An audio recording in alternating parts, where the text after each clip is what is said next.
Hey, what's up, everybody? It's me, Brian Lagerstrom, and I'm here with my wife, Lorn. Hi. And we're doing a Q&A. We asked you guys to submit questions over on the YouTube community tab and on Ko-fi and on Instagram, and today we're going to answer those questions. But before we get started, I just want to say the channel just hit 500,000 subscribers. That's crazy. That's a lot of thousand. If you guys have been here watching these videos, thank you so much. That's very cool to me and for Lauren. It's not just our moms anymore. I know. So a really, really heartfelt thank you to everybody who watches these videos.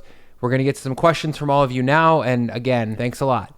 First question. Here we go. So this one's from Brett on Ko-fi, and he says, B-Man, I want to know how you consistently put out so much quality content like every couple of days compared to the other food tubers who post once a week. Also, would you ever do a collab with another food tuber, and who would it be? And then a couple of others asked about collabs as well. I mean, I make 2 videos a week. I feel like that's pretty average for some bigger YouTubers out there. Luckily, Lauren works with me now, and she can take some of the editing off of my plate and the administrative stuff that just kind of isn't related to recipe development or filming and editing videos. And I have a lot of experience cooking, like just to be honest. I was a professional chef for a while and a bread baker, so I'm very blessed to have that background, and I can put it into use and develop recipes probably faster than just the average home cook, definitely faster than the average home cook. And from being a line cook, from being a chef, you have this sense of urgency and ability to get things done because service will always happen at 5 p.m. no matter what. So I just kind of have that mentality of just busting it out. So I'm kind of, I guess, just like slightly fast at doing things in general. I'll agree with that. Very fast. Oh, the collab question. The collab. Ooh, we got really close to doing a collab with Ethan Chabowski. Really close, but there was an injury in the family. I sprained my ankle. A grand sprain. And we're going to go to Paris to do a collab with Ethan. Shout out to Ethan. Thanks for the invite. I'm open to it. If you're a cool YouTuber out there and you want to do a bid with B, hit me up. Who else besides Ethan? Do you have any others in mind? I don't know. I mean, the problem with a collab is that you have to bring value for them. They have to bring value for your audience. You know, you want to make sure that it's like mutually beneficial and not just sort of like a weird forced cameo. And that the personalities would vibe, you know? I mean, I'm pretty easy to get along with. Of course you are. So, Babish, if you're out there, dude. It could be fun. Yeah, I mean, I'm just waiting for the text. Somebody text him. Andrew, text me. We got another question, and this person is asking what you do with all of your experiments when cooking, including the failed ones, especially testing a lot of iterations. Is it really just eating cheesecake for a week? That's what we're getting at. Do you eat cheesecake for a week? I give it all away, like pretty much all of it. I have a network of people for various types of foods that I hit up when I've got an extra one. The first round is usually not good enough to give away. There's some sort of mistake that has been made. So he says it's usually okay. I mean, if it's not good, I'm not going to give it away. But if it's just like, okay, round 2 on the development, I get it. I'm really happy with it. I'm not going to eat a whole cheesecake knowing that there's going to be another one tomorrow when I film it. So my neighbors on either side get whole cheesecakes. I've got some friends that live nearby. Some vegetarian friends got a whole bunch of fried buffalo cauliflower recently. When my dad was in town, I fed him a pile of buffalo chicken sandwiches too, and he was so stoked. We're very happy to have guests so that we can force food upon them. It's nice. Not really possible to eat all the food. It's just not. We try. I tried to eat a lot of cheesecake. I succeeded. Yeah, and I mean, like, we're grown-ups. It's just not sustainable for me to make 2 recipes of the type of food that I make on this channel and like eat it all. I would be very, very like metabolically ill. Somewhat related to that, which recent recipe of yours took the most R&D to perfect? Cheesecake, yep. For sure. Wow. I don't know. It was like 8 tries. Yeah. A friend of ours has labeled it Cheesecake Gate. Like it was stressful, it was man. Intense. And it was like, okay, I was supposed to film it on a Thursday. It didn't work out. So I started over on Friday, filmed it all again, cracked again. And at that point, the top of the cheesecake cracked. Yes. Yeah. The cheesecake cracked. And at that point, it's like, what do? You have to keep up the cadence of making videos because, we have sponsors in the videos and there's sort of like an agreement that the video is going to go live on a certain day. So there's some pressure there, but we ended up just like pushing it back and not posting because it just wasn't coming together. And to me, to put out a video with a recipe that doesn't work or is lame, it would be like the ultimate failure and it would really, really bring me down. Like emotionally, I'd be like very ashamed of myself. Yeah. I'm into this next question. It says, you seem to be open to various cuisines. I think I would enjoy a travel series. You could make a meal from various countries around the world. What do you have to say about that? That's more of a suggestion than a question, but I'm, A while back, I posted something on the community tab about wanting to do some travel videos, and going to Paris to collab with Ethan was going to be us dipping our toe in the water there. I still really want to do that. There's a couple of things holding me back. One is that YouTube rewards sameness. We get a certain number of views on the channel based on making a certain archetype of recipe video that we've developed. If we wanted to start doing travel content, we would have to commit to doing like a long-term series of travel content so that we could develop an audience and that the algorithm would know like who to show those videos to. It's a really boring and lame answer, and I don't want that to be the thing that keeps me from doing it. With travel content, I think that I could make a nice video at this point after, 2.5 years of doing this, but there would be a steep learning curve, and the first dozen would be just throw them out. Well, I think in summary too, like it's something we're interested in. We love traveling. We want to do it, but it's probably not something we're going to be able to do for a while. Like maybe if we gear down to one video per week one day, that's something we could experiment with. And if you guys wanted to watch it, we would be very interested in doing that. It would be a dream, actually. Yeah, like if we could do one truly. trip per month, like a 4 or 5 day trip per month to a place, and then share a recipe from that place and post a video about the travel. But with a 2 recipe video week cadence, it would be impossible to do that. Like we're going to be going on vacation in August, and just to be able to take that week off, this is not a complaint. This is just the reality of the situation. Just to take that week off, we have to get ahead of video and skip 2 videos. And it just, it becomes a little bit stressful. Anytime you want to step away, you have to do a lot of planning to make sure that the channel is covered and all that stuff and whatever. Yeah. We have a question about what we eat, and Laura's asking, who decides what the 2 of you will eat and who does the cooking? Me, 100%. I have about 2 suggestions. Otherwise, yeah, we talked about this a little bit in a previous Q&A, but I do all the cooking. Lorn does all the dishes, and she helps me shop for the groceries. And as far as like what the content of the weekly stuff is, lately it's been very macro based, but like, steak, chicken, fish, veggies, that kind of thing. yeah. Will we ever see Lorn cook On the channel? Would you be in a video? I think that's Lorn's what they're a little asking. shy about being in videos. I am a little shy. I would be fun for me. I love having you in the videos, but also like we work in the same house together all day, every day. And like, I just don't want to add any extra friction. You don't want to see me a little extra. What music are you really listening to during the happy dance at the end of the videos? A lot of it is this band called Darius that I know very little about. It got served to me on Spotify like 2 years ago, and I love it. Very dancey. Disclosure is another band. They're from England. They're like 2 DJ brothers, I think. Correct me if I'm wrong on that, but they rip pretty hard. Very danceable. Funk, usually too, like older funk. Anything that's just like fun and kind of danceable. It's like very rarely is it like rock and roll or something like that. I like this one. Can we see the other side of your island where you stand and how you organize? This person wants to see over here. Oh, they want to see over here. I guess I can film it. Yeah, let's do it. I kicked the door off of this cabinet the other day. Here we go. I'll just take a little video. Let me move my feet. Look at that.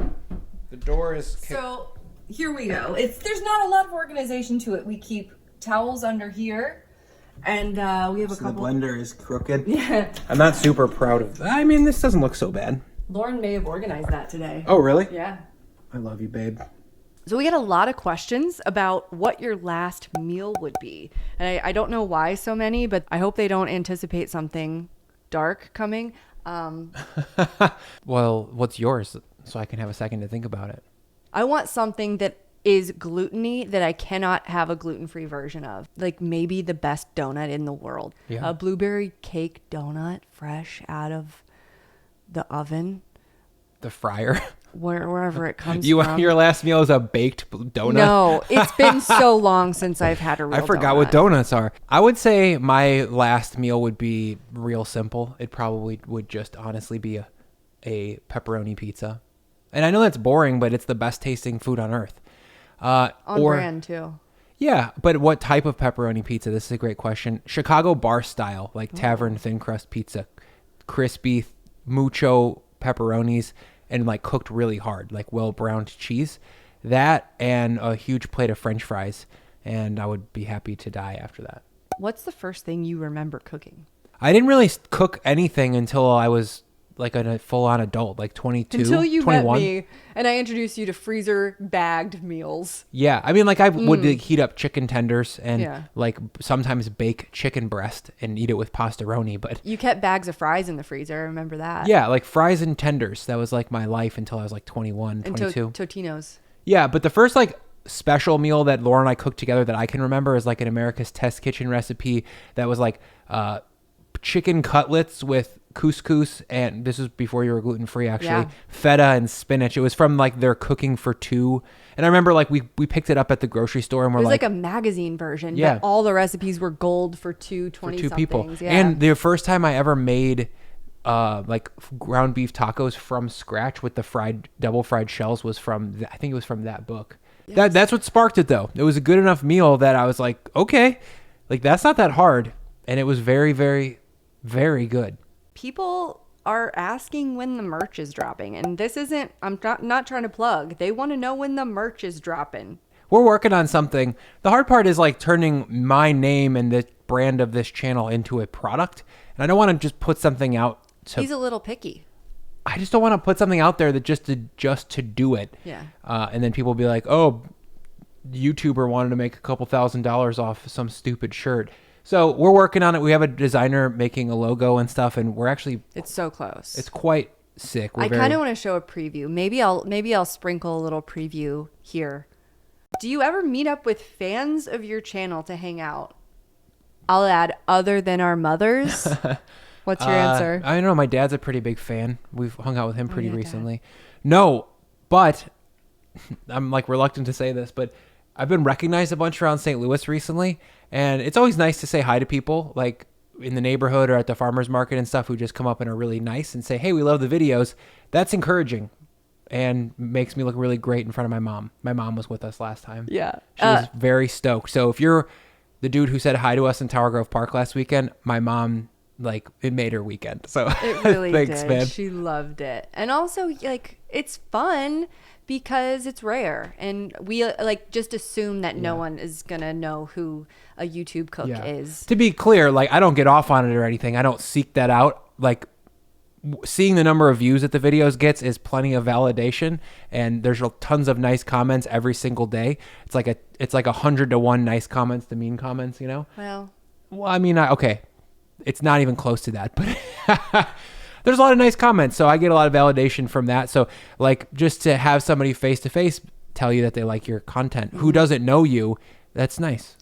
but side note, like, we're in the market for friends. We like nice people. So if somebody did want to hang out, that maybe enjoyed his/our personalities, you know, we're a team. The answer would probably be yes. Yeah, my roster of friends is not even close to being full. I've got, like, besides Lorn and our cat, like 2 serious friends, and that's really being generous. And everybody is like, is it me? I wonder if it's me. Could be you. I'm not going to name names. No. For the lucky 2-ish.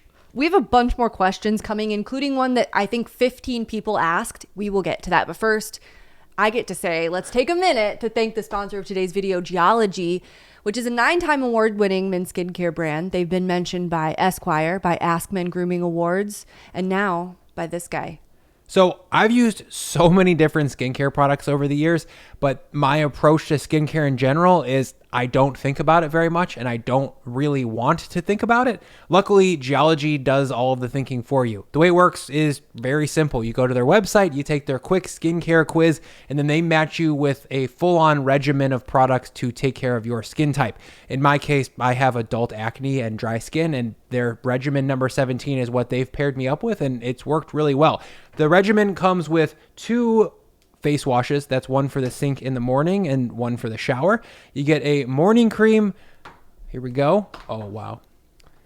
A night cream and an eye cream. Lauren really uses the eye cream a lot more than I do because I don't really have puffy eyes, but I'm a big fan of the morning cream and night cream, and all of this stuff is full of actual dermatology ingredients like kojic acid, niacinamide, and hyaluronic acid.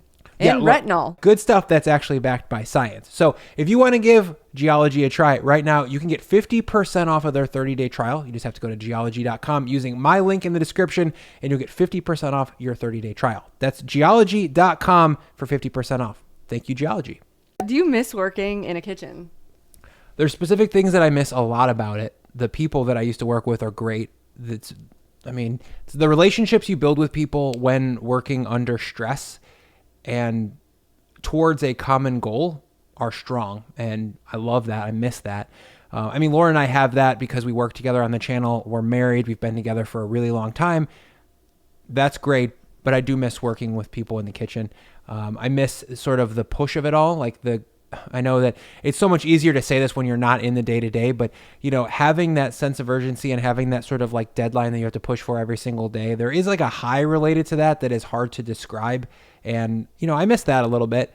Other than that, though, it's a hard thing to miss because it is so freaking hard to do it every single day. And for all my friends that are still doing it, like people working at Louis in St. Louis here, Union Loafers, I know that it's challenging, especially when, the labor situation is what it is. It's very hard to get people to come to work and then have those people be reliable enough to do the job. That sucks. And it really burned me out over time. I just got tired of managing that.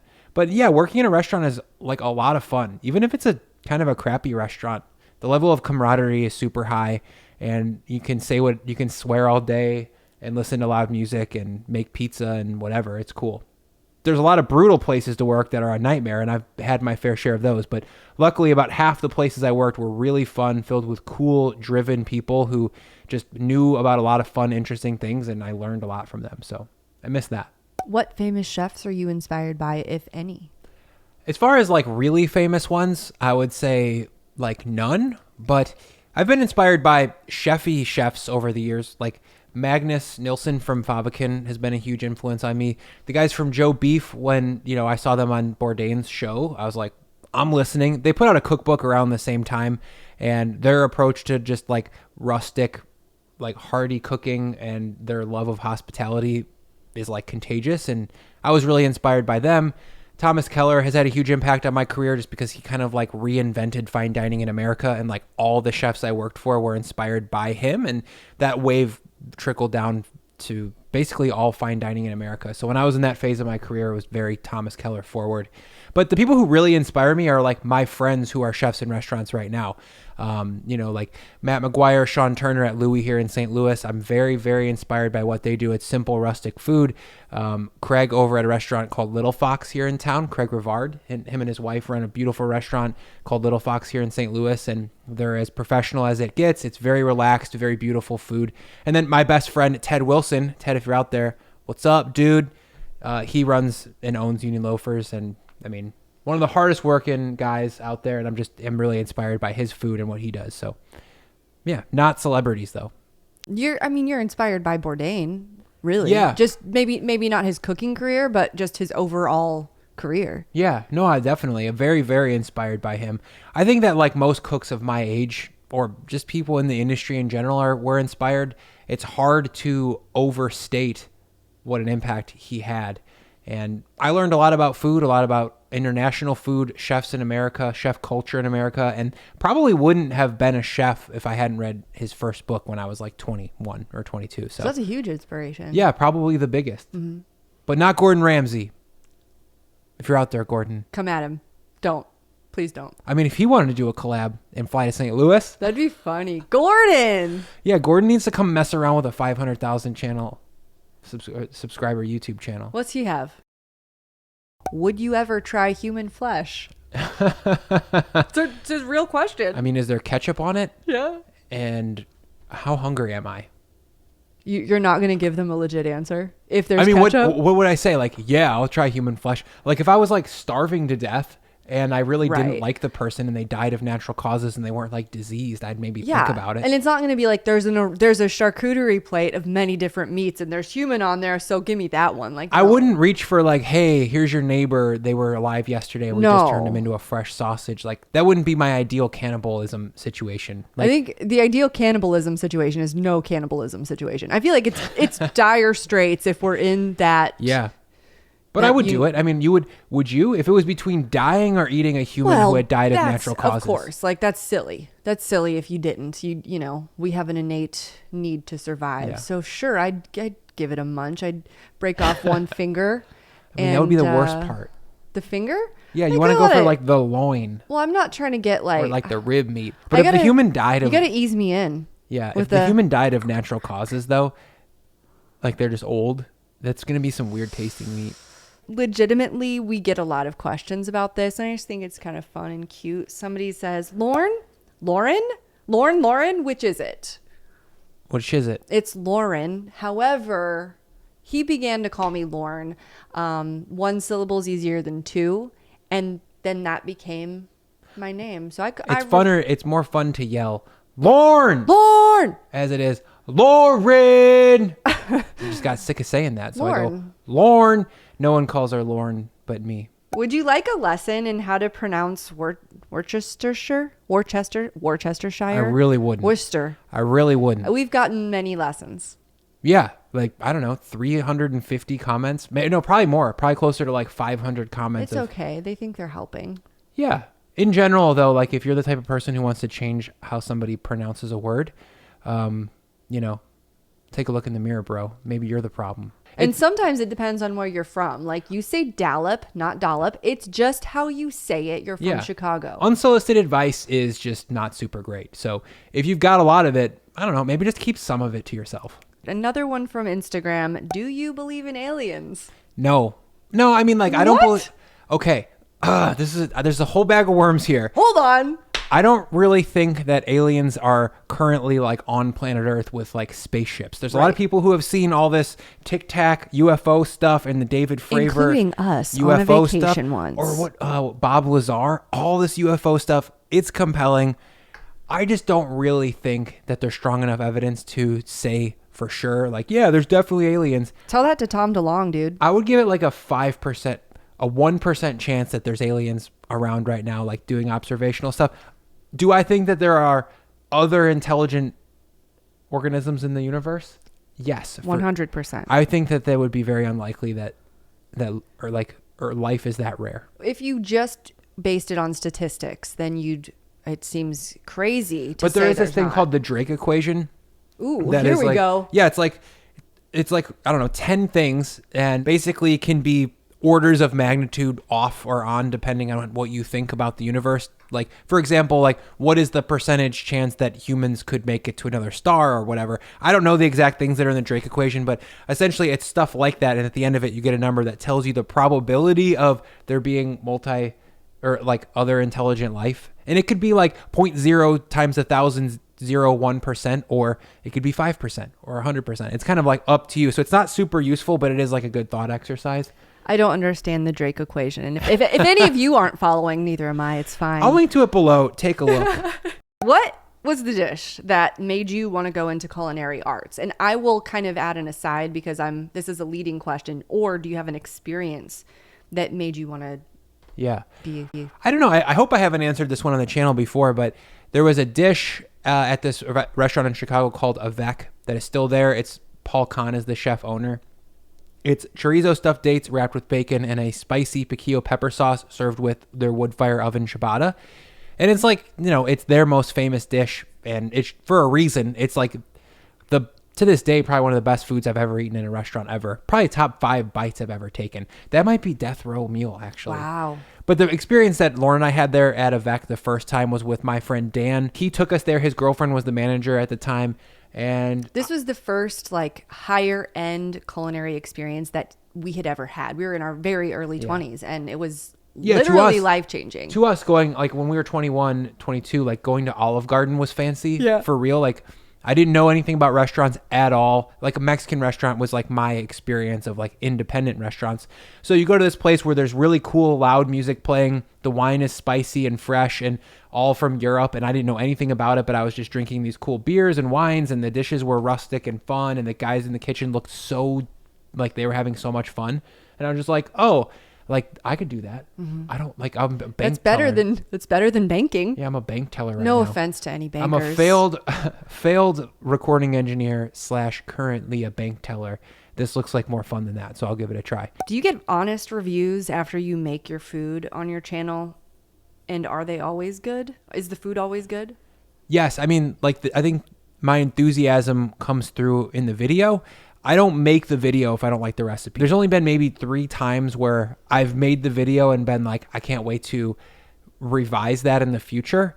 And it's not that the recipe doesn't work. It's that I'll find out something later on or something will occur to me and it's like, oh, that technique could have made it just like really that much better. Like the German style potato salad that everybody in Germany said wasn't German. That's fine. Like, I believe you. I've never been to Germany. It's what Americans in the Midwest call German potato Yeah, like salad. if you go to like a German sausage festival here in the United States, or like in the Midwest where there's apparently no real German people, but that's the type of thing you get. Yeah. Anyways, I kind of messed up on that recipe just a little bit. I think the flavors are great. To make the texture of the potato just a little bit better, I would have added some vinegar to the water to set the pectin inside the potato. So it's stuff like that where afterwards I'm like, oh, that was so obvious. Why didn't I put that in the recipe? But if I ever do it again, I'll revise it. But I am very enthusiastic because I put a lot of work in to the recipes, and 99% of the time they're as dialed as they could be at that time. I'm not saying I won't revisit any of this stuff in the future, but I think the track record is pretty good. Yeah. Hey, Brian, Lorn, what do you guys eat on a daily basis? Practice / finished recipes or something else? I only make like an actual recipe, like maybe once every 2 weeks at this point. That's just because we have so much hyper palatable food around from the channel to snack on to sort of like scratch that itch. And we're super busy. So it's pretty boring. It's kind of like sweet potatoes, marinated chicken breast, and broccoli a lot of the time. It's something that I say I want to do more of, though, is just sort of like cook creatively off the cuff more often. And I really want to get into that more like I used to. I think you do. I mean, we get into the habit of just easy, nourishing food sometimes that you can prep ahead. And I think that's, probably what normal people do. I wish there was more of a market for it on the channel, but we've tried some of that, and those videos just don't perform as well as we wish they would. And it's hard to make a compelling video about like, here's how you cut up and roast sweet potatoes. Yeah. But, I mean, like I eat a lot of sweet potatoes. How have you found the transition from working all those crazy hours in the hospitality industry to your new life as a YouTuber? And does Lorn enjoy your new schedule? The answer is yes, I do. I'll answer the first part. Okay. It's sick. Yeah, like I do feel like my dream has come true. Like I'm able to be creative, cook food, explore the foods that I find to be interesting, and then get rewarded for that with your attention. So it's the best, to be honest. Like it's going well. I love it. If you have to pick one pizza for the rest of your life, which one would it be and why? Well, the death row pizza, I guess, would be the Chicago. But if I had to just pick one for the rest of my life, I don't know, like New York style. I did not expect like that slice, answer. Like a slice of New York style. Ooh. It's just the most sessionable pizza on earth. Wow. You can eat it Monday, Tuesday, Thursday, Veterans Day. What is something that Brian does on a regular basis that makes Lorn insane? I'm going to have to come back to it. No, be honest. I know it. What is it? I can tell you what it is. What is it? It's like I'm too controlling. Oh, well, okay. We almost just got into a fight over me being like, no. Don't move while I'm answering a question. She like got up to go pick up the cat when I'm trying to give a thoughtful answer. And I'm like, no. I was gonna show them the cat. Maybe, I bet they would have liked to see the cat. The cat on Lorn Cam right here. It's fine. There's no doubt that the cat would have brightened everyone's day by a significant margin. But here is the thing. So we have a few more questions coming up, including the most asked question, which is, would you ever consider publishing a cookbook? I've actually had a conversation with a publisher. And unless you're like a big name food celebrity, the deals aren't very good. You don't make a lot of money. Like, I mean, when I say you don't make a lot of money, you're very lucky if you make any money at all. And you have to, I mean, you're talking about hundreds and hundreds of hours of work that would detract from the quality of the recipes on the channel. So one day soon, maybe in a couple years, we can have, if the channel continues to grow, we can have some other people helping us do it. And we could be more of a recipe content creation powerhouse. That would be quite fun to think about. But for now, I don't know. I don't see. I think it's one of those things where if you made it, it wouldn't be because you have the time or it makes sense financially. It would be because, much like when you take photos, you want to compile those into a book. It would be you're making all these recipes, you want to compile those and then kind of have that as a piece of communication and something to share with the community that is here and has been and is following the channel. Yeah, I guess that's a good way to look at it. I don't know. I just don't really feel like I have a lot to say with it. Well, I think they would disagree. This was the most asked question. So hopefully one day we can scale back on the hours. The number of people who do ask about it leads me to believe that if we did one, people would buy it. So that's cool. I don't think about it. I definitely want to share this stuff with you guys in a way that's more easy to use. I know for just scroll through the app on YouTube to use the recipes isn't the best. We've talked about doing printable recipes on the website.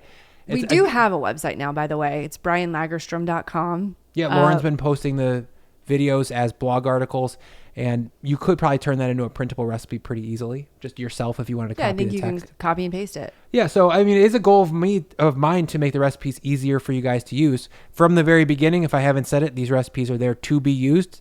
Hopefully they're entertaining as well, but it's not just entertainment, and making them easier for you to use is definitely would be something I'm willing to pursue. So I asked for juicy questions, and surprisingly, a few different people asked us if we have kids or if we're planning on having kids. No kids. We have a cat. Grab the cat.